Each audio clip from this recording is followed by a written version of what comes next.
Rodney King. Rodney Glenn King, April 2, 1965, June 17, 2012, was an African-American man who was a victim of police brutality. On March 3, 1991, he was beaten by Los Angeles Police Department LAPD officers during his arrest after a pursuit for driving while intoxicated on the I-210. An uninvolved individual, George Holliday, filmed the incident from his nearby balcony and sent the footage to local news station KTLA. The footage showed an unarmed King on the ground being beaten after initially evading arrest. The incident was covered by news media around the world and caused a public for African-American victim of police brutality. For the film, see Rodney King film. At a press conference, Los Angeles Police Chief Daryl Gates announced that the 4 officers involved would be disciplined for use of excessive force, and that 3 would face criminal charges. The LAPD initially charged King with felony evading, but later dropped the charge. On his release, he spoke to reporters from his wheelchair, with his injuries evident: a broken right leg in a cast, his face badly cut and swollen, bruises on his body, and a burn area to his chest where he had been jolted with a stun gun. He described how he had knelt, spread his hands out, then slowly tried to move so as not to make any stupid moves, being hit across the face by a billy club and shocked. He said he was scared for his life as they drew down on him. 4 officers were eventually tried on charges of use of excessive force. Of these, 3 were acquitted. The jury failed to reach a verdict on 1 charge for the 4th within hours of the acquittals. The 1992 Los Angeles riots started, sparked by outrage among racial minorities over the trial's verdict and related, long-standing social issues, overlaid with tensions between the African-American and Korean-American communities. The rioting lasted 6 days and killed 63 people, with 2,383 more injured. It ended only after the California Army National Guard, the Army, as well as the Marine Corps, provided reinforcements to reestablish control. King advocated for a peaceful end to the conflict. The federal government prosecuted a separate civil rights case, obtaining grand jury indictments of the 4 officers for violations of King's civil rights. Their trial in a federal district court ended in April 1993, with 2 of the officers being found guilty and sentenced to serve prison terms. The other 2 were acquitted of the charges. In a separate civil lawsuit in 1994, a jury found the city of Los Angeles liable and awarded King $3.80 million in damages. Early life. King was born in Sacramento, California, in 1965, the son of Ronald and Odessa King. He and his 4 siblings grew up in Altadena, California. King attended John Muir High School and often talked about being inspired by his social science teacher, Robert B. Jones. King's father died in 1984 at the age of November 3, 1989. King robbed a store in Monterey Park, California. He threatened the Korean store owner with an iron bar. King then hit the store owner with a pole before fleeing the scene. King stole $200 in cash during the robbery. He was caught, convicted, and sentenced to 2 years imprisonment. He was released on December 27, 1990, after serving 1 year in prison. Marriage and family. King had a daughter with his girlfriend, Carmen Simpson. He later married Donetta Lyles, cousin to hate crime victim James Byrd Jr. and also cousin to rapper Mac 10, and had a daughter. King and Lyles were eventually divorced. He later married and had a daughter with Crystal Waters. This marriage also ended in divorce. 1991 police assault in Los Angeles. Early in the morning of Sunday, March 3, 1991, King, with his friends Bryant Allen and Freddie Helms, was driving a 1987 Hyundai Excel west on the Foothill Freeway, Interstate 210 in the San Fernando Valley of Los Angeles. The 3 had spent the night watching basketball and drinking at a friend's house in Los Angeles. At 12:30 a.m., officers Tim and Melanie Singer, husband and wife members of the California Highway Patrol, noticed King's car speeding on the freeway. They pursued King with lights and sirens. and the pursuit reached 117 miles per hour, 188 km. While King refused to pull over, King later said he tried to outrun the police because a charge of driving under the influence would violate his parole for his previous robbery conviction. King left the freeway near the Hansen Dam recreation area, and the pursuit continued through residential streets at speeds ranging from 55 to 80 miles per hour, 90 to 130 km, and through at least one red light. By this point, several police cars and a police helicopter had joined in the pursuit. After approximately 8 miles, 13 km, officers cornered King in his car. The first 5 Los Angeles Police Department LAPD officers to arrive were Stacy Kuhn, Lawrence Powell, Timothy Wind, Theodore Briseno, and Rolando Solano. Officer Tim Singer ordered King and his 2 passengers to exit the vehicle and to lie face down on the ground. Allen claims he was manhandled, kicked, stomped, taunted, and threatened. Helms was hit in the head while lying on the ground. He was treated for a laceration on the top of his head. His bloody baseball cap was turned over to police. King remained in the car. When he emerged, he was reported to have giggled, to have patted the ground and waved to the police helicopter overhead. King grabbed his buttocks, which Officer Melanie Singer took to mean King was reaching for a weapon, though he was later found to be unarmed. She drew her pistol and pointed it at King, ordering him to lie on the ground. Singer approached, gun drawn, preparing to arrest him. At this point, Thune, the ranking officer at the scene, told Singer that the LAPD was taking command and ordered all officers to holster their weapons. According to the official report, LAPD officer Kuhn ordered the 4 other LAPD officers at the scene, Briseno, Powell, Solano, and Wind, to subdue and handcuff King using a technique called a swarm, where multiple officers grab a suspect with empty hands to overcome potential resistance quickly by standing to remove officers Powell and Briseno from his back. The 4 officers claimed King had resisted attempts to restrain him. King denied he resisted. Witnesses also claimed King appeared not to resist. The officers later testified that they believed King was under the influence of phencyclidine (PCP), although King's toxicology tested negative for the drug at this point. Holliday's video recording shows King on the ground after being tasered by Kuhn. He rises and rushes toward Powell as argued in court, either to attack Powell or to flee, and King and Powell collided in a rush. 6 taser wire can be seen on King's body. Officer Powell strikes King with his baton, and King is knocked to the ground. Powell strikes King several more times with his baton. Briseno moves in, attempting to stop Powell from striking again, and Powell stands back. Kuhn reportedly said, "Stop, stop, that's enough, that's enough." King rises again to his knees. Powell and Wynn are seen hitting King with their batons. Kuhn acknowledged ordering the continued use of batons, directing Powell and Wind to strike King with power strokes. According to Kuhn, Powell and Wind used bursts of power strokes, then backed off. The officers beat King. In the videotape, King continues to try to stand again. Kuhn orders the officers to hit his joints, hit the wrists, hit his elbows, hit his knees, hit his ankles. Officers Wind, Briseno, and Powell attempted numerous baton strikes on King, resulting in some misses but with 33 blows hitting King, plus 7 kicks. The officers again swarm King,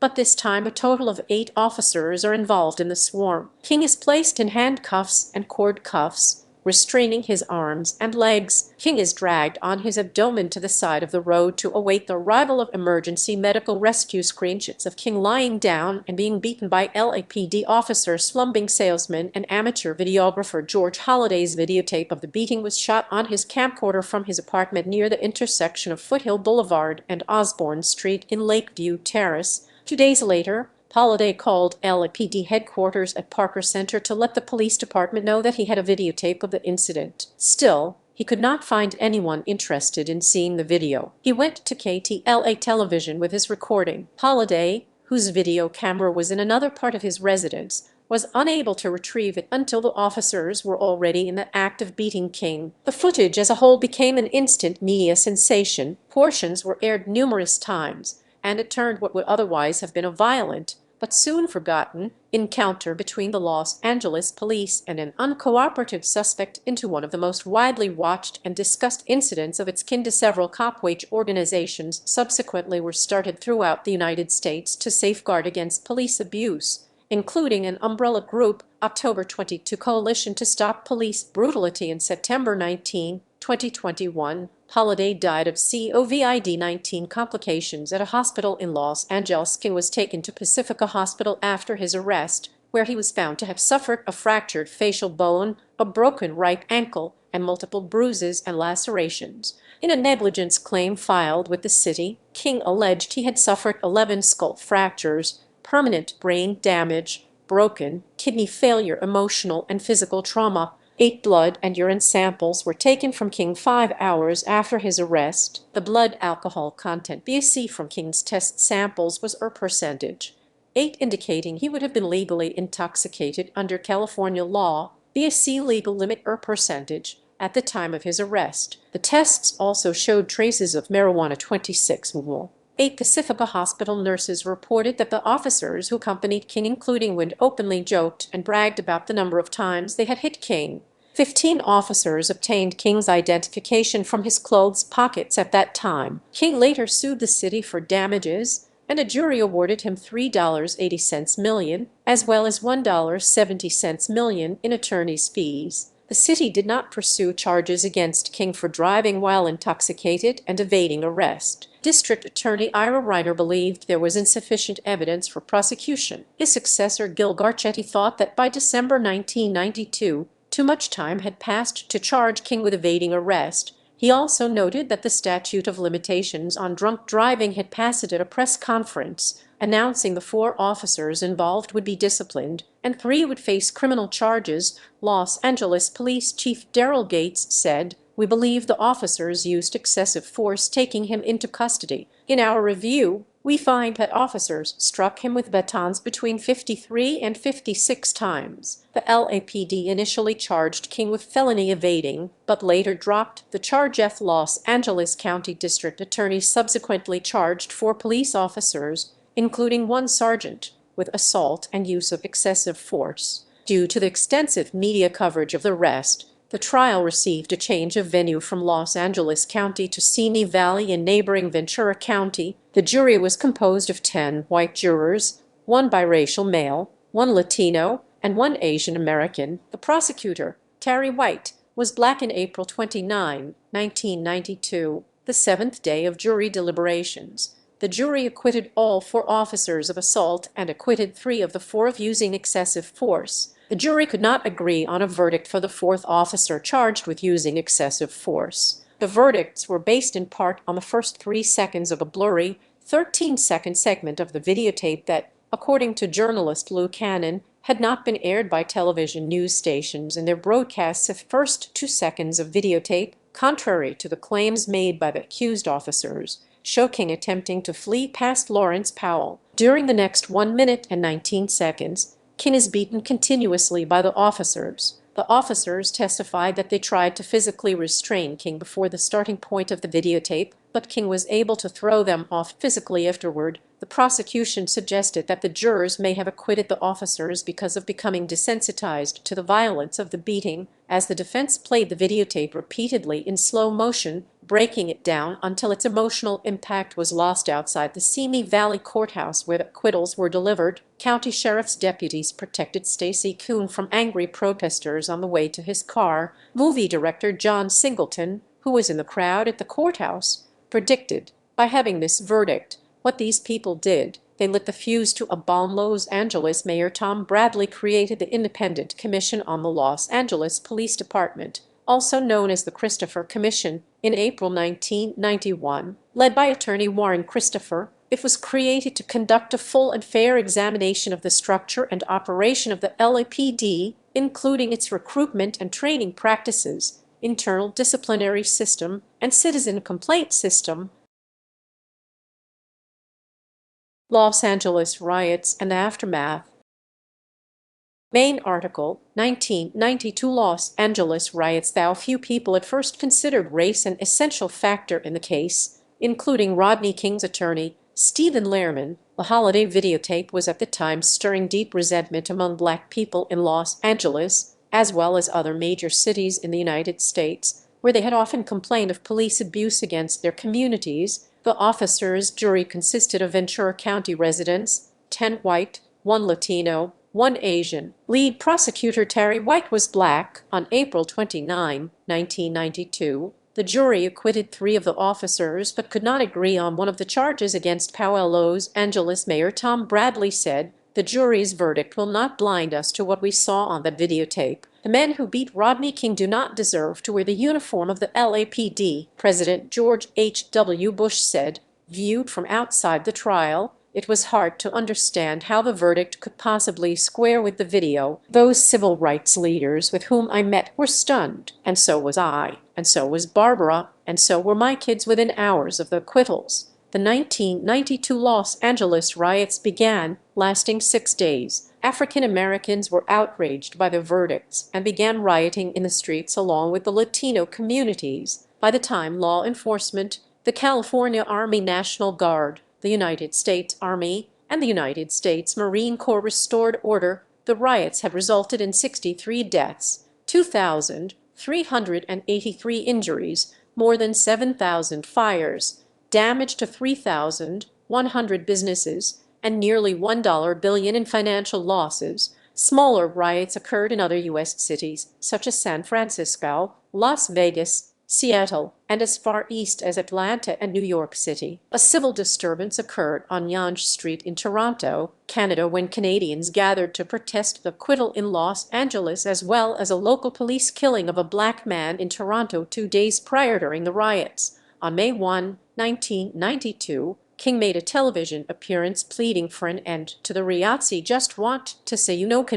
can we all get along? Can we get along? Can we stop making it horrible for the older people and the kids? And, I mean, we've got enough smog in Los Angeles, let alone to deal with setting these fires and things. It's just not right. It's not right, and it's not going to change anything. We'll get our justice. They've won the battle, but they haven't won the war. We'll get our day in court, and that's all we want. And just, I'm neutral. I love people of color. I'm not like they're making me out to be. We've got to quit. We've got to quit. I mean, after all, I could understand the first upset for the first 2 hours after the verdict, but to go on, to keep going on like this, and to see the security guard shot on the ground, it's just not right. It's just not right, because those people will never go home to their families again. And I mean, please, we can get along here. We all can get along. We just gotta,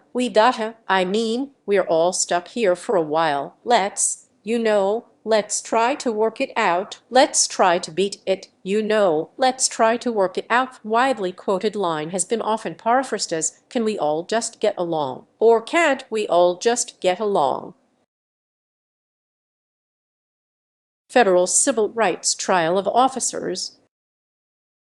After the acquittals and the riots, the United States Department of Justice (DOJ) sought indictments of the police officers for violations of King's civil rights. On May 7, federal prosecutors began presenting evidence to the federal grand jury in Los Angeles. On August 4, the grand jury returned indictments against the 3 officers for willfully and intentionally using unreasonable force, and against Sergeant Kuhn for willfully permitting and failing to take action to stop the unlawful assault on King. Based on these indictments, a trial of the 4 officers in the United States District Court for the Central District of California began on February 25. The federal trial focused more on the incident. On March 9 of the 1993 trial, King took the witness stand and described to the jury the events as he remembered them. The jury found Officer Lawrence Powell and Sergeant Stacy Kuhn guilty, and they were subsequently sentenced to 30 months in prison. Timothy Wind and Theodore Briseno were acquitted of all charges, but both were soon dismissed by the LAPD for their role in the beating during the 3-hour sentencing hearing. U.S. District Judge John G. Davies accepted much of the defense version of the beating. He strongly criticized King, who, he said, provoked the officers' initial actions. Davies said that only the final 6 or so baton blows by Powell were unlawful. The first 55 seconds of the videotaped portion of the incident, during which the vast majority of the blows were delivered, was within the law because the officers were attempting to subdue a suspect who was resisting efforts to take him into custody. Davies found that King's provocative behavior began with his remarkable consumption of alcoholic beverage and continued through a high-speed chase, refusal to submit to police orders, and an aggressive charge toward Powell, Davies made several findings in support of the officer's version of events. He concluded that Officer Powell never intentionally struck King in the head, and Powell's baton blow that broke King's leg was not illegal because King was still resisting and rolling around on the ground, and breaking bones in resistant suspects is permissible under police policy. Mitigation cited by the judge in determining the length of the prison sentence included the suffering the officers had undergone because of the extensive publicity their case had received, high legal bills that were still unpaid, the impending loss of their careers as police officers, their higher risks of abuse while in prison, and their undergoing 2 trials. The judge acknowledged that the 2 trials did not legally constitute double jeopardy, but raised the specter of unfairness. These mitigations were critical to the validity of the sentences imposed because federal sentencing guidelines called for much longer prison terms in the range of 70 to 87 months. The low sentences were controversial and were appealed by the prosecution. In a 1994 ruling, the United States Court of Appeals for the Ninth Circuit rejected all the grounds cited by Judge Davies and extended the terms. The defense appealed the case to the U.S. Supreme Court. Both Kuhn and Powell were released from prison while they appealed to the Ninth Circuit's ruling, having served their original 30-month sentences with time off for good behavior. On June 14, 1996, the High Court partially reversed the lower court in a ruling, unanimous in its most important aspects, which gave a strong endorsement to judicial discretion, even under sentencing guidelines intended to produce uniformity. Later life. King with fiancée Cynthia Kelly a few months before his death. Kelly was one of the jurors in King's civil suit against the city of Los Angeles when he was awarded $3.80 million. Los Angeles Mayor Tom Bradley offered King $200,000 and a 4-year college education funded by the city of Los Angeles. King refused and sued the city and was subsequently awarded $3.80 million. Bryant Allen, one of the passengers in King's car on the night of the incident, received $35,000 in his lawsuit against the city of Los Angeles. The estate of Freddie Helms, the other passenger, settled for $20,000.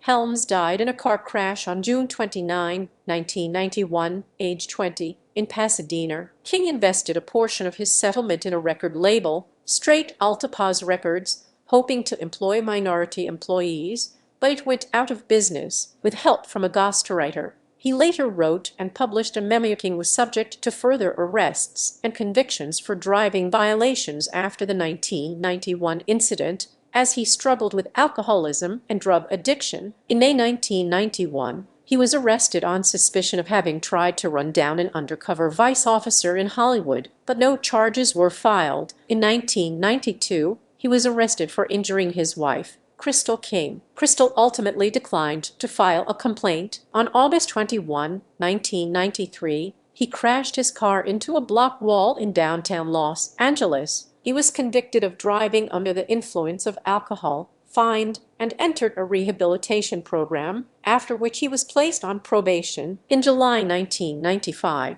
he was arrested by Alhambra police after hitting Crystal with his car and knocking her to the ground during a fight. King had previously been arrested twice on suspicion of abusing her. He was sentenced to 90 days in jail after being convicted of hit and run. On August 27, 2003, King was arrested again for speeding and running a red light while under the influence of alcohol. He failed to yield to police officers and slammed his vehicle into a house, breaking his pelvis. On November 29, 2007, while riding home on his bicycle, King was shot in the face, arms, and back with pellets from a shotgun. He reported that the attackers were a man and a woman who demanded his bicycle and shot him when he rode away. Police described the wounds as looking as if they came from birdshot. In May 2008, King checked into the Pasadena Recovery Center in Pasadena, California, where he filmed as a cast member of Season 2 of Celebrity Rehab with Dr. Drew, which premiered in October 2008. Dr. Drew Pinsky, who runs the facility, showed concern for King's life and said he would die unless his addictions were treated. King also appeared on Sober House,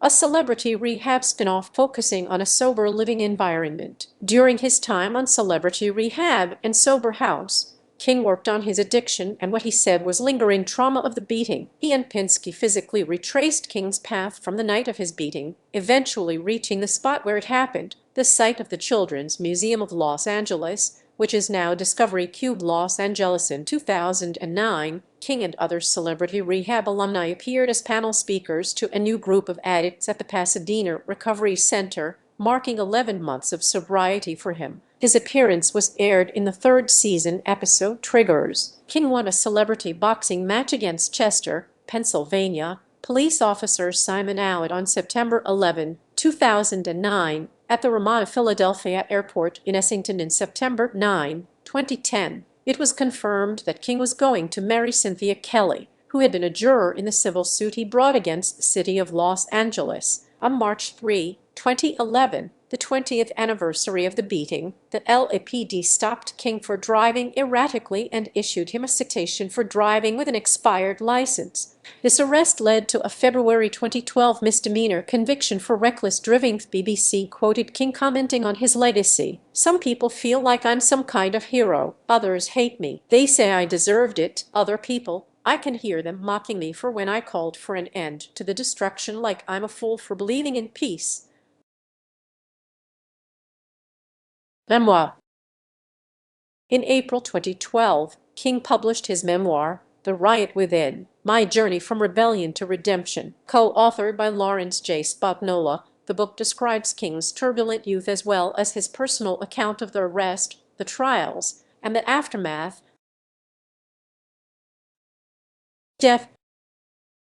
On Father's Day, June 17, 2012, King's partner, Cynthia Kelly, found King dead underwater at the bottom of his swimming pool. King died 28 years to the day after his father, Ronald King, was found dead in his bathtub in Urpalis in Rialto. Received a 911 call from Kelly at about 5:25 a.m. PDT. Responding officers removed King from the pool and performed CPR on him. Still pulseless, he was then transferred to an advanced life support ambulance where paramedics attempted to revive him. He was transported to Arrowhead Regional Medical Center in Colton, California, and was pronounced dead on arrival at 6:11 a.m. PDT. The Rialto Police Department began a standard drowning investigation and said there did not appear to be any foul play. In August 23, 2012, King's autopsy results were released, stating he died of accidental drowning. The combination of alcohol, cocaine, and PCP found in his system were contributing factors,